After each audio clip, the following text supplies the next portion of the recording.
అన్ను అన్న దురదృష్టం మరే పడ్డది అన్న అన్ను అన్న తట్టుబడి దాటించడానికి కాదు అన్న అన్ను అన్న మనకేం క్యాన్సర్ వచ్చేదే అన్న అన్ను అన్న శిశి ఏందా ఏడుపు ఎద్దోలున్నావు ఏడ్చేతందుకు ఇజ్జత్ అయితలే అని మామ ఎందుకు ఏడుతానవే ఏందో పోని నేను ఏడుతాంట చక్కెర ఇద్దామని వచ్చినా నాలుగు ముచ్చుదానా ఉండకూడదానా నోరు తెరిస్తే చాలు బూతులు తప్ప ఒక్క మాట కూడా ఆయమన్న మాట రాదు అది నోరో మోరో ఈ మాటలు నేను పడలేనయ్యా ఈ కొలువు నేను చేయలేను బంద్ చేస్తా పో బంద్ చేస్తానని ఎవరు పేరిస్తానవే నువ్వు బంద్ చేస్తే ఎవరు బతకలేకపోతారు అనుకుంటాను నీకంటే సాయాలు అందించే శకుంతల మంచిగా అవుతుంది వార్తలు నువ్వు కాకపోతే నీ అసలు ఇంతమంది దొరుకుతారు ఏమో బెదిరిస్తాను బంద్ చేస్తానని పోతే నీ నోట్లే నోరు పెట్టుడు నాదే బుద్ధి తక్కువ గాని మామ నువ్వు నీ బుద్ధి మారవా అనేగా పోరి నా బుద్ధికి ఏమైందే మార్చుకునేందుకు ఎవరి నుంచే లేనిపోని కథలు అల్లుతారు అసలే మచ్చలేని మనిషిని నేను ఏమనుకుంటాను జీడిగింజకు ఎన్ని మచ్చలున్నా ఏం ఏర్పడతాయి గాని ఇంతకి పోరి నన్ను చిచ్చినట్ట పోగిడినట్ట మామ గంతగానం ఆలోచించకు చిన్న మెదడు చిత్కగల్లా నువ్వు నన్ను ఏదో అంటున్నవే పోరి నాకే అర్థమైతలేదు గుమ్మడికాయ దొంగ అంటే భుజాలు నడుముకున్నాడు అంటే గిదే మరి ఏ ఆగరాదే పోరి నా రందిలో నేను నువ్వేమో మరుగులో పెట్టి మాట్లాడబడితివి మామ నేనేం అంటలేనే నువ్వు ఎందుకు ఏడుతానవా అని అంటానా మా అన్న రకుల్ రావు పాడుగాను రేసింగ్ రావు మా అన్న రావన్న ఇగో మళ్ళా నీకు 31 నాడు మస్తు దావతిస్తానన్నాడే బుజ్జి నేను మస్తు ఆశలు పెట్టుకున్నా దావతిస్తే కుమ్మై రాంగా 4 ఫుల్ బాటిల్లు ఎంబర్ తెచ్చుకోయే ఊకే గుడుంబేం తాగుతావు ఇక్కడ అసలుకే సరిలేదా అంటే మిట్టి మీ ముత్తాత కడతాడా అన్నదాట వెనకటికి నీ అసలుదే మీ అన్నకేం తక్కువ అధికారం అడ్డం పెట్టుకొని 10 ఏళ్ళు గట్టిగానే కమాయించిండు కదా నీకు దావత్ ఇచ్చేందుకు వెనకాడర్తి ఏం రంది పడకు అవసరం అనుకుంటే ఇంకా కొత్త కొత్త అలవాట్లు కూడా నేర్పుతారు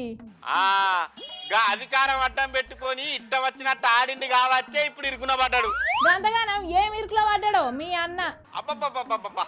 ఏ మెరుగా నెద్ది పిల్ల లెక్క అబ్బా ఎట్లా మాట్లాడతానే పోరి కానీ మా అన్న ముచ్చట్లన్నీ నా నోటితోనే చెప్పియాలని నీ ఉపాయం కదా అని నంగనాసి నాకు తెలియదు అని నీ గురించి అయినా లోకమంతా కూడా కూతుంది నీకేం తెలియదు చెప్పా మామ ఎంతైనా ఎవరోళ్ళ ముచ్చట్లు వాళ్ళకే తెలుస్తాయి అందుకే నిన్ను చెప్పమంటానా ఏందో చెప్పరాదు ఏ గదేనే పోరి ఇక కార్ల నురికిచ్చే పోటీలల్లా అనుమతి లేకుండా మా అన్న 50 కోట్ల రూపాయలు వాడిందని కేసు కట్టింది కదా అవునే మామ మీ అన్నను విచారించేందుకు గవర్నర్ అనుమతి కోసం ఆగుతాన్లు ఏ గాయ మొక్కం పోరి మా అన్నను అరెస్ట్ చేసేందుకు గవర్నర్ సార్ కూడా పర్మిషన్ ఇచ్చిండే అరే నీకేం తెలుస్తాయని ఓ మామ 50 కోట్లు కాదట 700 కోట్లని పొంగులేటి సీన్ అని అంటాడు కదా ఏమో గతంలో మా అన్ను పొంగులేటి సార్ ఇద్దరు సోపదిగాలే కావచ్చు ఇక మా అన్న గుర్తంతా పొంగులేటి సార్కి ఎరికే కాబట్టి పొంగులేటి సార్ ఏమంటాడు నా మాటలు తుస్సు బాంబులు అయితాయో ఏ బాంబులు అయితాయో త్వరలోనే తెలుస్తాయి అంటాడు అంటే మా అన్న మెడకు ఉచ్చు గట్టిగానే చుట్టుకునే తట్టున్నదే బుజ్జి అట్లయితే 2-3 రోజుల నోటీసులు ఇచ్చి మీ అన్నను అరెస్ట్ చేసే అవకాశం ఉన్నదన్నట్టు నా బాధ కూడా గదేనే పోరి 31 దాకా నాకు దావత్ ఇచ్చేదాకా ఓపిక మర్చి అటెంక్ అరెస్ట్ చేసుకున్నా మంచిగుండు ఈ 31 కు మంచిగా మా అన్నతోని కలిసి ఫారిన్ బాటిల్ దాక్కుంటా జన్వాడ ఫామ్ హౌస్ లా మంచిగా ఎంజాయ్ చేద్దాం అనుకున్నా గానీ 31 దాకా ఆగేటట్లేరు ఈ లోపే మూసేటట్టున్నారు మా అన్నను ఇక ఈసారి కూడా నేను గుడంబతోని దావత్ చేసుకునేనా నా బతికింతేనా ఇక మారదా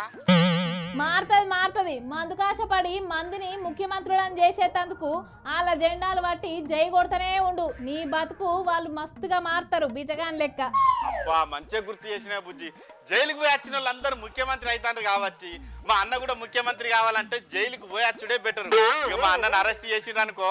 రాష్ట్రం అంతా ఉద్యమం రాజేసి రాష్ట్రాన్ని అగ్నిగుండం చేయాలి నేను పోయేస్తా నువ్వైతే నీ వార్తలు చదువుకో బాయ్